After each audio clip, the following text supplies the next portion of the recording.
কসম, খাচ্ছেন কে? আল্লাহ। আল্লাহ তাআলা কোন জামানার কসম খেয়েছেন, কোন সময়ের কসম খেয়েছেন? মুফাসসিরগণ বলছেন এখানে সময় বলতে রাসূলুল্লাহ সাল্লাল্লাহু তাআলা আলাইহি ওয়াসাল্লামের সময়কে বুঝিয়েছেন। অর্থাৎ আল্লাহ তাআলা বলেন, আমি নিজের হাবিবের সময়ের শপথ করে বলি, আমি নিজের রাসূলের টাইমের শপথ করে বলছি, ইন্নাল ইনসানা লাফি খুসর, নিশ্চয়ই মানুষ আছে বড় বিপদে, নিশ্চয়ই মানুষ অতি ক্ষতিগ্রস্ত, মানুষ হলো ক্ষতিগ্রস্ত।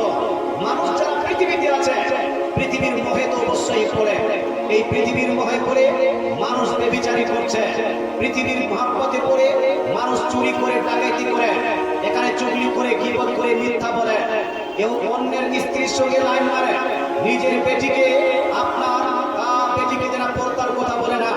এই কোথায় পৃথিবীর যা মানুষ এসেছে আদম আলাইহিস সালামের উম্মতি থেকে নিয়ে এখন পর্যন্ত সমস্ত মানুষের প্রসঙ্গে আল্লাহ তাআলা বলছেন যে মানুষ হলো খুব বিপদে, মানুষ হলো ক্ষতিগ্রস্ত। কিন্তু কোন ব্যক্তি যদি ক্ষতিগ্রস্ত হতে না চায়, বিপদে না থাকতে চায়, বিপদ থেকে উদ্ধার পেতে চায়, তাহলে করতে হবে কি? তাহলে তাকে চারটি কাজ করতে হবে। কয়টি কাজ হয়? চারটি কাজ। আল্লাহ তাআলা বলছেন, ইল্লাল্লাযীনা আমানু, বিপদে নাই তারা, ক্ষতিগ্রস্ত হয়নি তারা, যারা ঈমান এনেছে। জোরে বলে সুবহানাল্লাহ। কি এনেছেন ভাই? ঈমান এনেছেন। ওয়া আমিলুস সালিহাত, দুই, তারা নেক আমল করেছেন, ভালো আমল করেছেন। তিন, আল্লাহ তাআলা বলেন ওয়া তাওয়াসাউ বিল হক, আর যারা এক অপরকে ভালো কাজে, সত্য কাজে সাহায্য করেছেন। অর্থাৎ এক অপরকে সাহায্য করতে হবে ভালো কাজে, এরা ক্ষতিগ্রস্ত হবে না। চার, ওয়া তাওয়াসাউ বিস সাবর, আর যারা মানুষকে এক অপরকে আপনার ধৈর্যের কাজে উৎসাহ প্রদান করবে। মানুষ যদি ধৈর্য হারা হয়ে যায়, তাহলে তাকে উৎসাহ দিবে যে তুমি ধৈর্য হারা হয় না, ধৈর্য ধারণ করো, সবুর করো।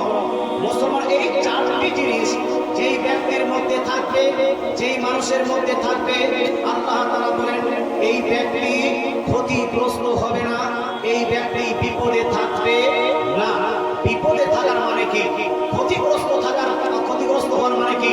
বিপদে থাকার মানে আর ক্ষতিগ্রস্ত হওয়ার মানে হলো সে জাহান্নামে যাবে। কোথায় যাবে ভাই? জাহান্নাম।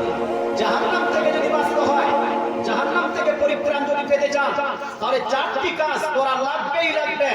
চারটির মধ্যে কি কি বললাম ভাই? এক নাম্বার, ঈমান আনয়ন করতে হবে। দুই, নেক আমল করতে হবে। তিন, এক অপরকে ভালো কাজে সাহায্য করতে হবে, নেক কাজে সাহায্য করতে হবে। চার, এক অপরকে সবুরের কাজে উৎসাহ দান করতে হবে। এই চারটা জিনিস আপনার মধ্যে যদি থাকে, মরার পরে আপনি হলেন জান্নাতি। আর এই চারটা জিনিস যদি আপনার কাছে না থাকে, মরার পরে আপনাকে জাহান্নামে জ্বলতে হবে।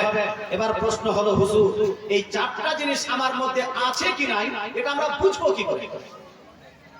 কথা বুঝতে পারছেন? সবাই তো ক্লেম করবে যে হুজুর আমি তো এই চারটা জিনিসের সঙ্গে মিশ্রিত হয়ে আছি। আপনার মধ্যে চারটা জিনিস থাকবে কি করে, এটা আপনি বুঝবেন কি করে? এটা বুঝার জন্য এই চারটা জিনিসকে ভালো করে জানতে হবে। এই চারটা জিনিসকে ভালো করে আপনার পেহচানতে হবে। যদি আপনার এই চারটা জিনিসকে আপনি জেনে নেন, ভালো করে বুঝে নেন, তাহলে আপনার বুঝতে পারবেন যে আপনি এই চার জিনিসকে নিজের জীবনে বাস্তবায়ন করতে পেরেছেন না পারেননি। এই চারটা জিনিস নিয়ে বিস্তারিত আলোচনা করার আগে একবার দরুদ শরীফ পড়ুন, আল্লাহুম্মা